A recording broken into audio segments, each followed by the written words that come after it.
हवा, पानी और खेसारी, आखिर इसको कौन रोक सकता है? जी हाँ, खेसारी लाल भोजपुरी इंडस्ट्री का ट्रेंडिंग स्टार कहे जाते हैं और इनका एक गाना आया है नया साल को लेकर के, जो एक काफ़ी कमाल का गाना है और ट्रेंडिंग लिस्ट में नंबर 1 पर ट्रेंड कर रहा है। आइए हम बताते हैं कि वो कौन-सा गाना है, जो कि खेसारी लाल यादव जी का गाया हुआ गाना है और काफ़ी बवाल गाना है, नया साल में तहलका मचा रखा है।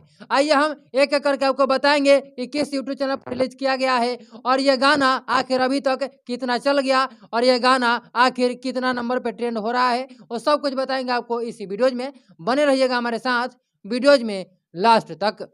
मैं आपको बता दूं कि खेसारी लाल यादव के ऊपर में लाख आरोप लगाया जाता है, लेकिन फिर भी सब आरोपों को पार करते हुए बिना किसी टेंशन के, बिना किसी डर के खेसारी लाल यादव लगातार काम करते रहते हैं और उनका काम का ये नतीजा है कि आज भी वह सबसे ऊपर नजर आते हैं। उनका एक गाना आया है नया साल को लेकर, जिस गाने का नाम है मुर्गा है असली, और यह गाना जो है वह खेसारी लाल यादव के यूट्यूब चैनल से रिलीज किया गया है और यह गाना नंबर 1 पे ट्रेंड कर रहा है। ट्रेंडिंग लिस्ट में नंबर 1 पे ये गाना ट्रेंड हो रहा है, जो कि भोजपुरी के लिए काफ़ी बड़ी बात है और खेसारी लाल यादव हमेशा ट्रेंडिंग लिस्ट में रहते हैं, ऐसे उनका नाम ट्रेंडिंग स्टार कहा जाता है। इस गाने के बारे में आप लोग की क्या राय है? आप मेरा कमेंट बॉक्स में ज़रूर बताइएगा। इस वीडियो को दोस्तों शेयर कर दीजिएगा। इस वीडियो को फेसबुक पेज पर देख रहे हैं तो पेज को फॉलो करिएगा, यूट्यूब चैनल पर देख रहे हैं चैनल को सब्सक्राइब करिएगा। धन्यवाद यहाँ तक वीडियो में बने रहने के लिए।